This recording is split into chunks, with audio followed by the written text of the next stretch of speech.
Good morning mga kalaro. Narito na naman tayo sa ating kusina para maglaro tayo ng ating pananghalian. Ito, mayroon tayong prepare dito na chicken at ampalaya. Itong chicken gawin natin ng chicken salpikaw. At yung pinagbundisa naman itong buto-buto, ikikisa natin dito sa ampalaya. Isadong ampalaya.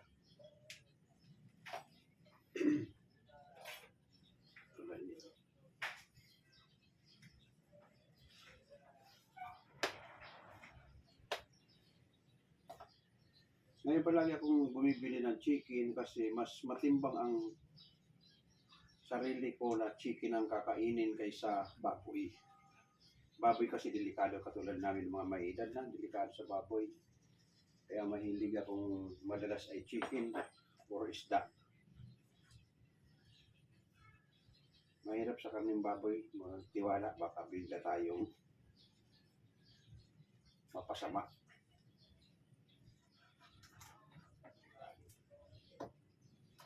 Itong ating chicken ay gagawin mo lang itong quadrado. Hindi, dice.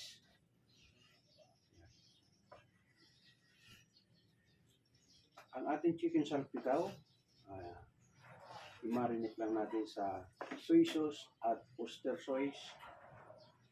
Seasoning. Ayan ang pagmamarinita natin ng ating chicken salpikaw.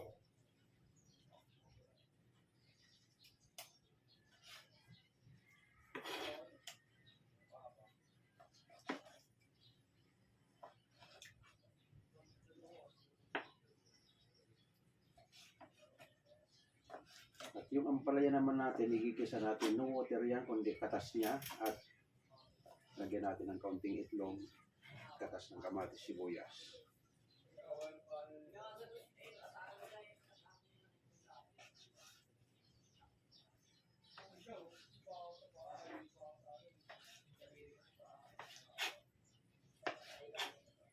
Paparisan pa natin ito ng garlic rice kasi marami akong kanin na luma. Paparisan natin ito tama-tama dito sa chicken salpikaw fried rice.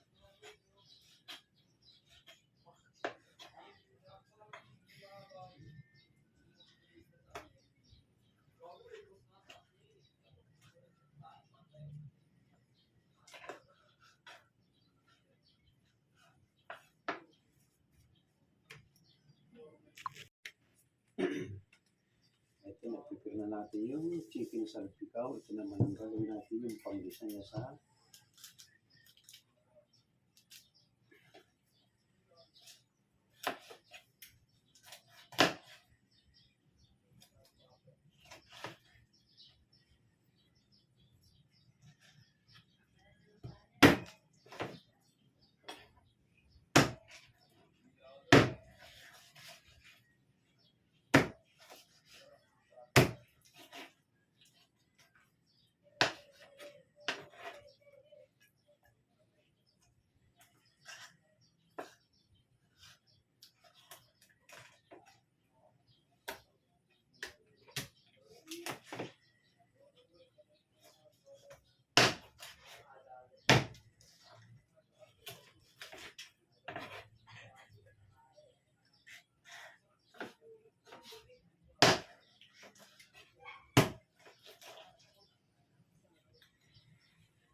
kung naman malingki, ang piniisip ko na kagad ng partner kung ano para hindi masayang yung buto-buto.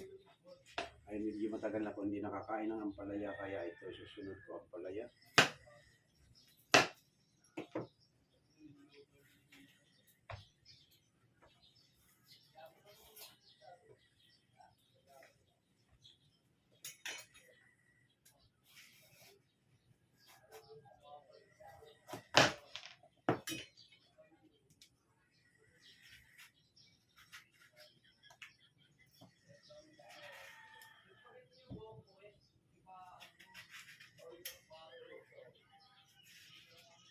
Sa ating mga baguhan, ang pag-prepare ng ating ampalaya ay ilalagyan mo lang kaunting tubig, yung paglalagyan mo, at pag nahiwa mo, patungan mo ng kaunting asin, hindi mo na kailangan pigain, at sigurado walang pait.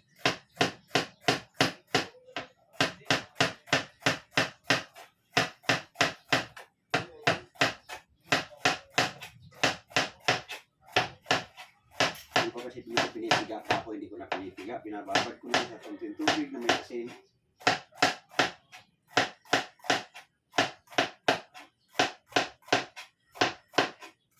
Pero gigisa mo sa maraming kamatis.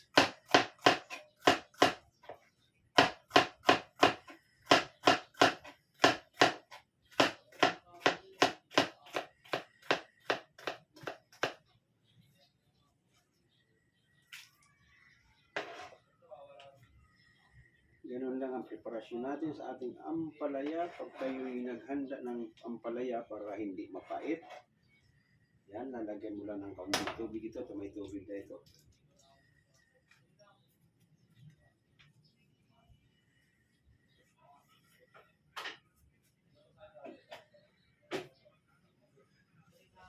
Yan, lagyan mo ng asin, pero hindi mo ito didiretso sa pagluto. Papalitan mo ito, babalawan mo ng kaunti para hindi maalat. Yan.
Yung ating ampalaya, maraming pwede isahog dyan. Tabak ng baboy.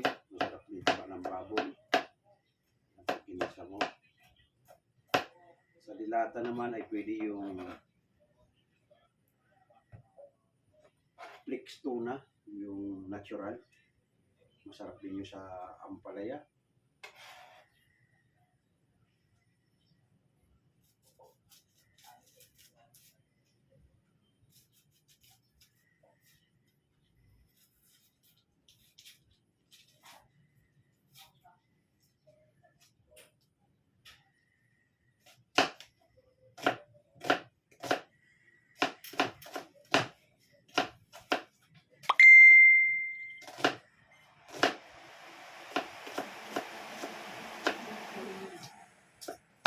Bukas mo lang bibigyan.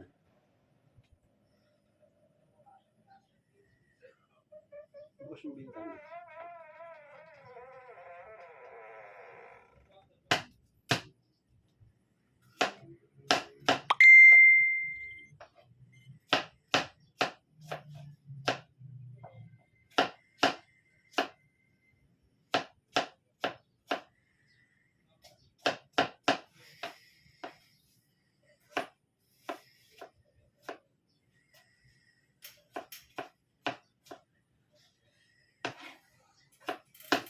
Mamarinate naman natin yung ating chicken.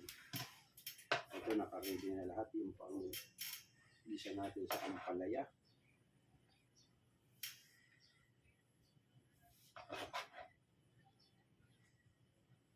Ating chicken naman.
itong kalamansi, lalagyan natin ng kaunting kalamansi ang ating chicken salpikaw.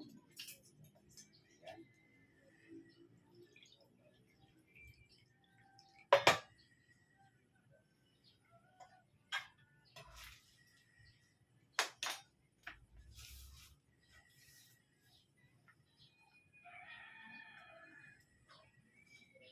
At kaunting bawang.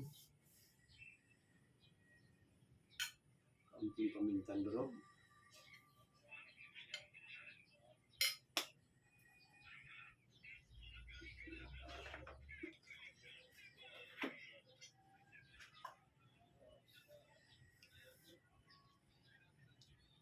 Apat at kutsarang soy sauce.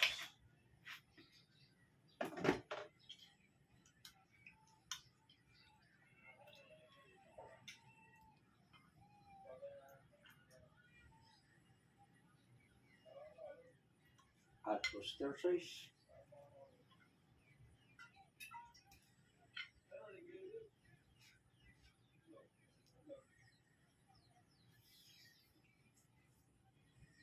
Tapos na rin. Tama lang. Tatlong kutsara na oyster sauce. At kaunting liquid seasoning.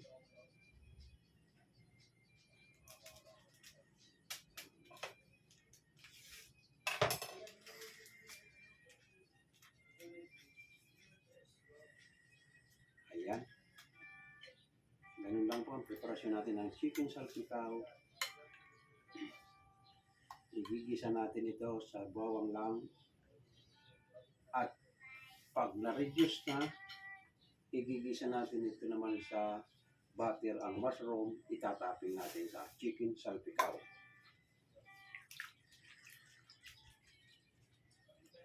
Ayan. Okay, punta na tayo sa kusina.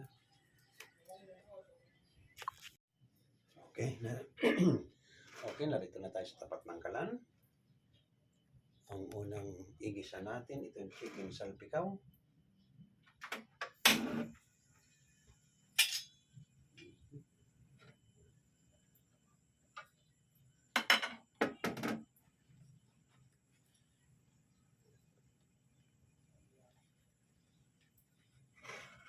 Habang pinapainit natin ang mantika,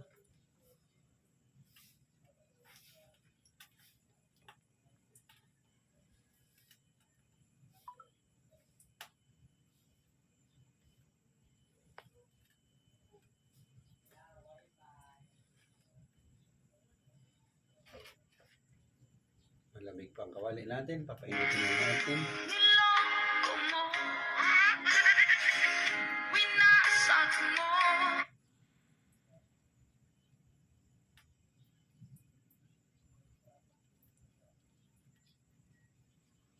Okay, mainit na yung ating kawali. Lagyan natin ng olive oil.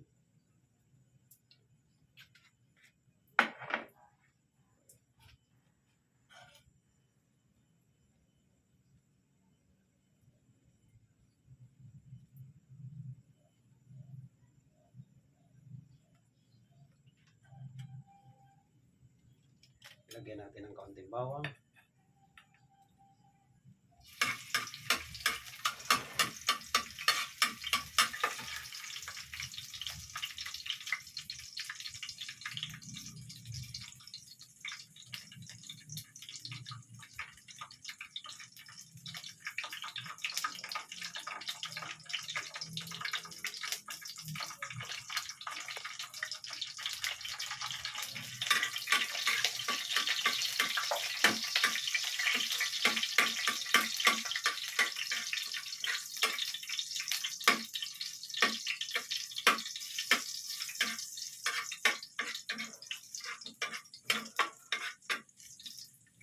Konting sibuyas.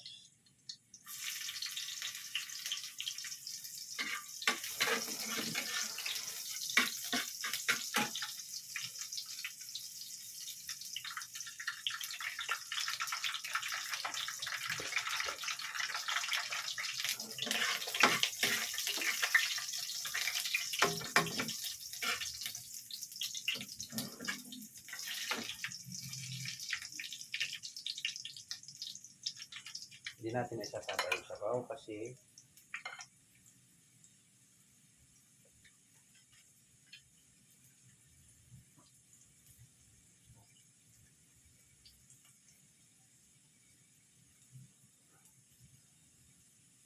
yan.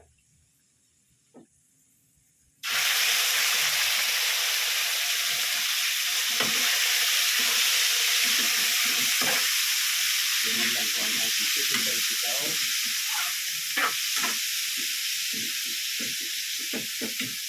Yan.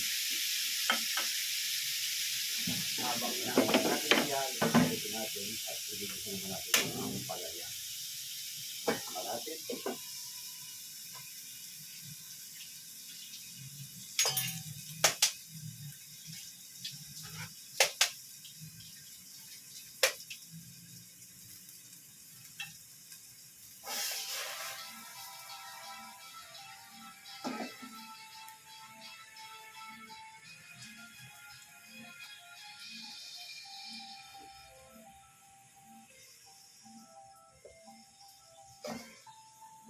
Ito magkaroon mayroon tayo use oil. Sumitin natin, pinagpritukan ng manok.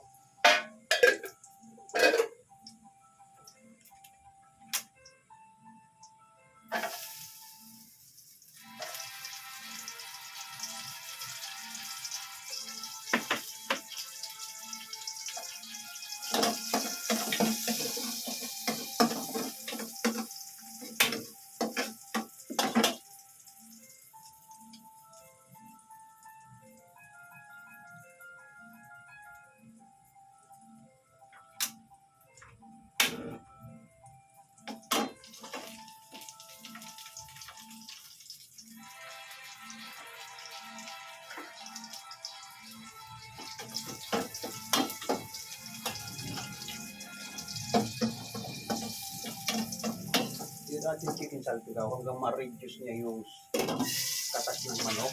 Matuyo na ito. Pag natuyo ito, igisa natin yung mushroom sa butter. Pag naigisa mo na sa butter, yung pinagmarinitan, yun ang gagawin natin, ang pinakasus niya.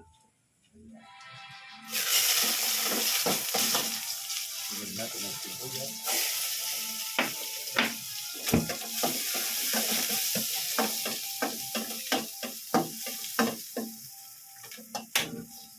At kamatis.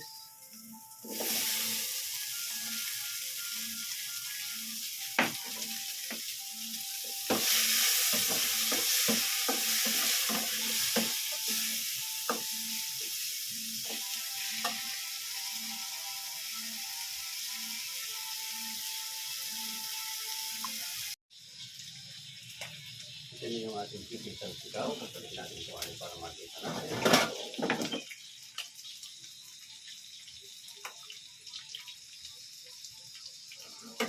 Ayan. Na-reduce na yung kanyang sabaw, yung katas.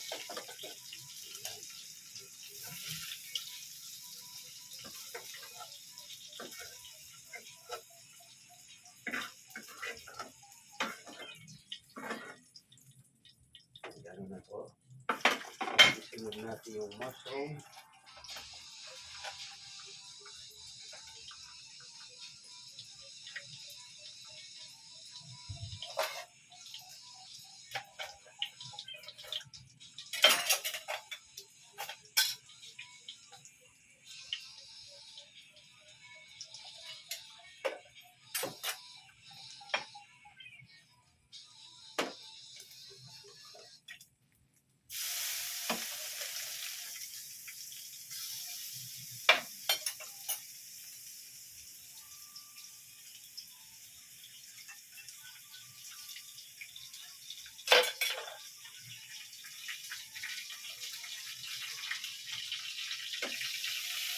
Ayan. Lalagyan natin ng butter.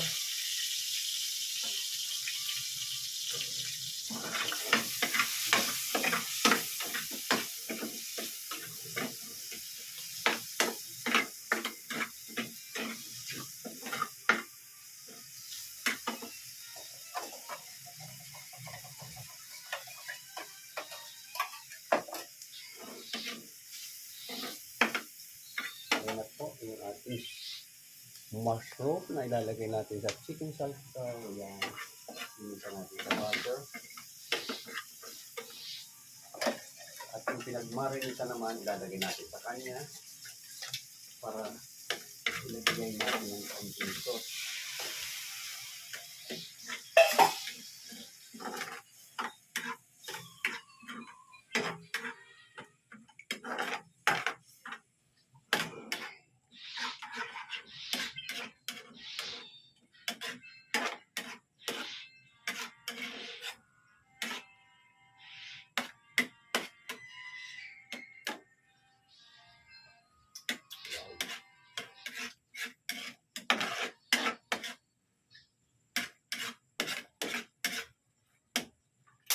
Okay. Ganito po yung ating mushroom.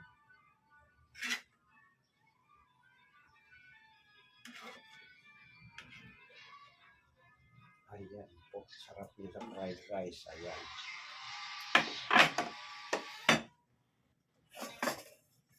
Yung ating ampalaya naman, ilalagay na natin. Banal lang natin ng konting tubig to.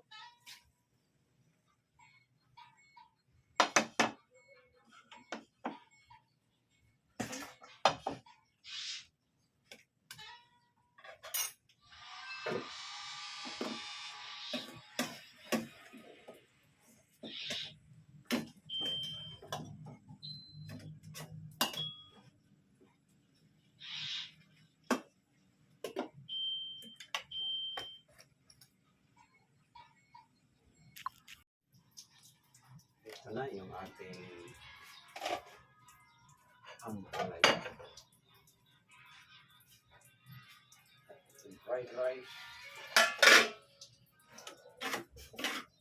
Paparin natin ang fried rice.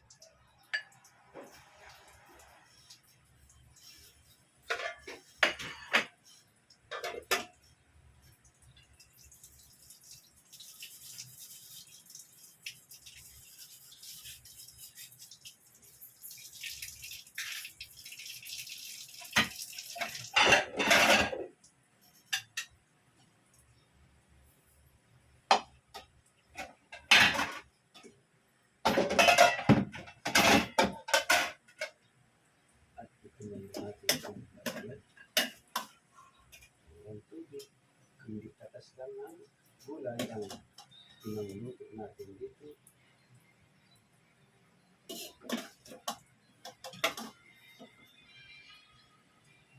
Yan.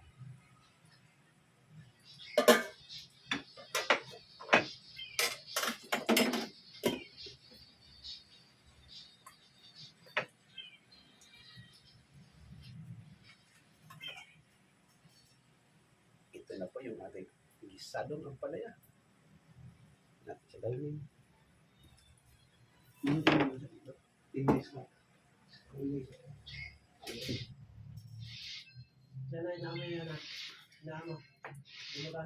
At ito naman yung ating chicken salpikaw. Punta na tayo sa dining.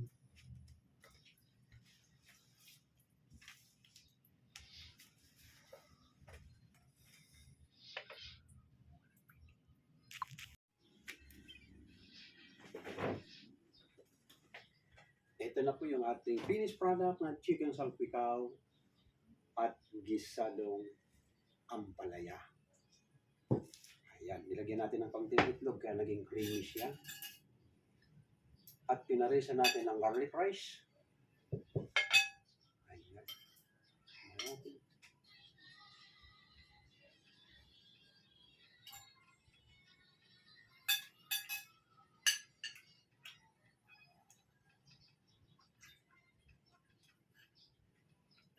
Okay, match na match sa fried rice.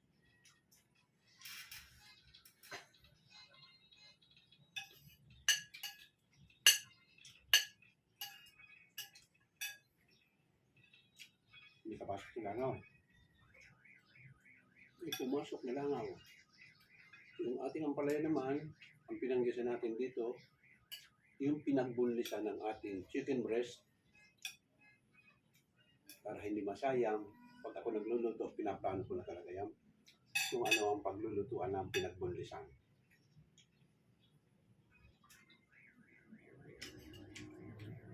Tamang-tama lang ang pait.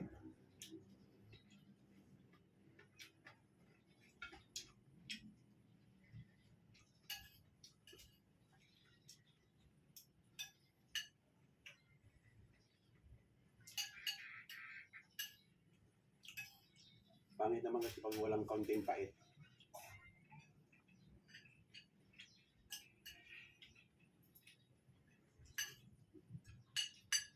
Yung mga nag-aabang sa akin sa TikTok, pasensya na kayo at nagluloko talaga ang internet ko. Napagawa ko nito ng isang araw.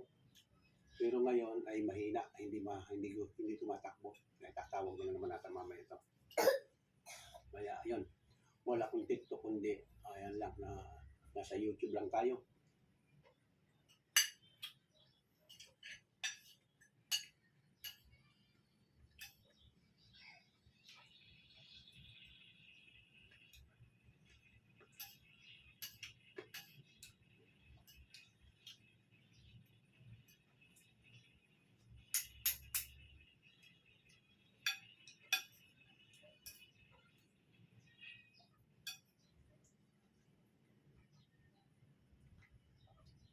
Nagkaluko-luko yung schedule ko sa aking live cooking kasi una yung internet, pangalawa yung mga bata. Mahirap pagilapin kaya hindi ko may fix yung tutorial billiard kung anong araw talaga. Kaya sabi ko sa kanila, okay, simula kahapon kahit anong araw basta may dumating na bata, paglalaroin ko sila ng street ball, one game, para matuto lang sila. At yung aking live cooking naman, yun nga, nagkasira-sirang schedule dahil dito sa internet. Kaya ngayon kahit wala akong internet, pinursige ko na lang mag-live cooking.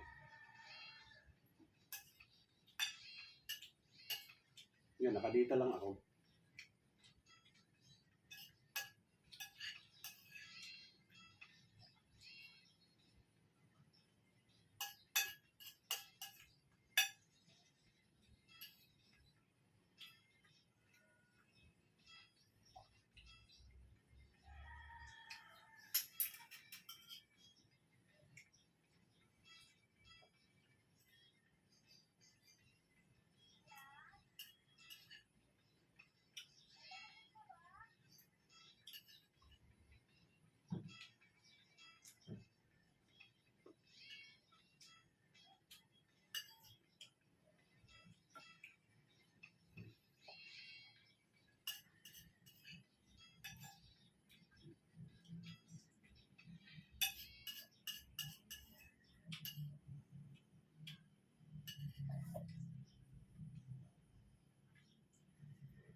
Okay, thank you God. At nakaraos na naman ako sa isang umagang pag-live cooking. Okay, sa ating mga taga-subaybay dyan sa YouTube, maraming salamat at tapos na naman tayo. Huwag lang natin kalimutan, pindutin ang subscribe button at like. Maraming salamat. At bukas ulit tayo. Baka ibalik ko na lang ulit araw-araw ang pag-live cooking.